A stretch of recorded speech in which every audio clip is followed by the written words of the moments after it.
Watching the Highlight Zone with WANE 15 Sports Director Glenn Marini. Local sports coverage you can count on.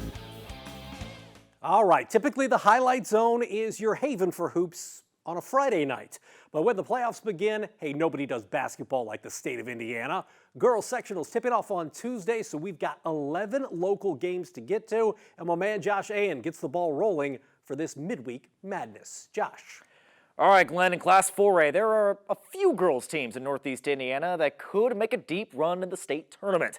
Snyder, fresh off its first SAC title since 2015. Northrop, last year's SAC champ, and the Panthers and Bruins squaring off in round one at Carroll High School. This one is all the feelings to a sectional championship, and boy, would it ever be. Panthers coming in ranked 4th in the 4A state poll, but this one a lot closer down the stretch, and Lexi Castater has a big reason for that. Castater with a game-high 34, and then later in the third quarter, it's Kayla Williams-Thomas with a pilfer and a pair as Northrop is up by 4 heading into the fourth. But you knew this Snyder team would rally down the stretch. How about this sequence? Tia Finnessy with the block and Nay Donahue in transition for the triple. You have got to be kidding me. Then, final minutes, Donahue with a stick back to put Snyder in front. Panthers don't look back as they survive and advance. Snyder over Northrop, 64-60. I just feel happy, and we knew it wasn't going to be easy, and we prepared for these type of games. We want these type of games. Like, this is what boosts our ego when we win these type of games and put a good team out like this. It just says that we stick together and we don't give up no matter what the game is looking like, and we know that we can always come back, and like I just said, just stick together and don't give up. Snyder advances to face DeKalb at 7:30 in the sectional semifinals on Friday night. As for who will play in the other sectional semifinal, Northside going to get the winner of this one, East Noble and Carroll. This one also a pretty good back and forth. First quarter, that's Jaden Fuller stopping and popping for a triple, part of an opening 7-0 run. But East Noble answering right back as Ellison wills her way to the cup.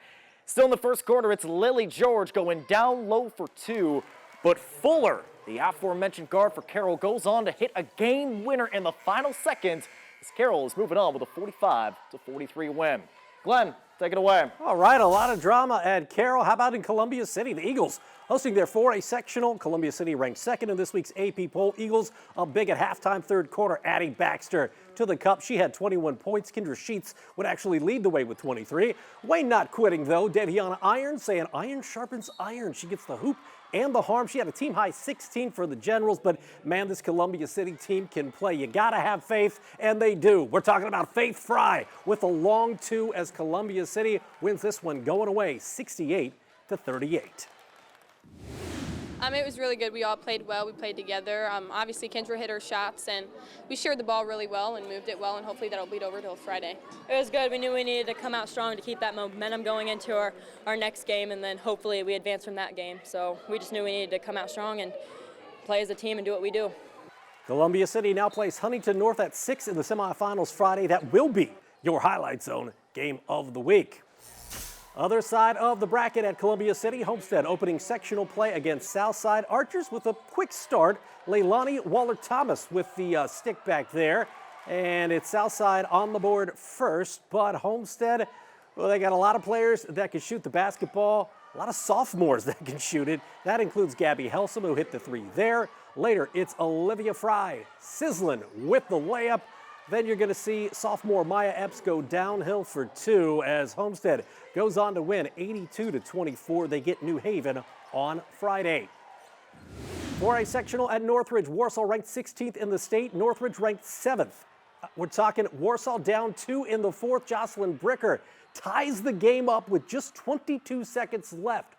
But Northridge would get the ball for the final possession, and it's Gabby Gates on the back door, and she slams it shut. That's your game winner as Warsaw falls in the final seconds, 57-55. 3A sectional at Garrett, only one game on the Tuesday docket at Paul Bateman Gymnasium. That would be Angola and Leo. First quarter, Angola's Kylie Caswell knifing her way in for 2, but Angola right back. Isabel Collins splashing for 3. Later, you're going to see more from Leo. Leah Chappelle would pick up the deuce right here for the Lions, but it's Angola winning this one 50-43 as the Hornets get Concordia on Friday night. 2A sectional up in Butler, the host Eastside Blazers 21-3 facing 12-10 Central Noble. Cougars, though, up 27-9 at the half. Third quarter, woo! Grace Swank with a little shake and bake there. The Cougars now up by 20. More Central Noble, Abby Pleat left alone, and she cans it. The lead now at 22 for Central Noble. Eastside trying to chip away. Lucy Kitchen for three here, but an Eastside comeback would fall short as Central Noble wins 47-42. The Cougars now get Prairie Heights on Friday. Let's stay at Eastside. NECC foes Churubusco and Westview squaring off in this one. First quarter action, the Warriors going inside and going to Brianne Corey. It's a good decision. That is 2 of her team high 24 as the Warriors led by 4. More from Westview, Morgan Riegsecker. This one a long 2 from the baseline, and the Cougars jump out to an early, or the Warriors, I should say, jump out to an early 8-point lead. Busco chipping away. Alyssa Eby with the and one for the Eagles, but it's Westview winning 51-42. The Warriors now get Fremont on Friday.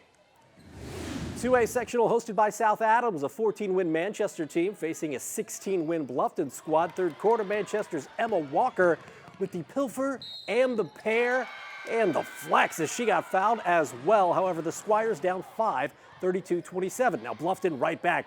Madison Sonigson for 3 and the foul. The Tigers take a 7-point lead, and then they're up and down the court. Check out the Tigers on the run. Isabella Stout ahead of the pack for a bucket as Bluffton wins over Manchester 57-47.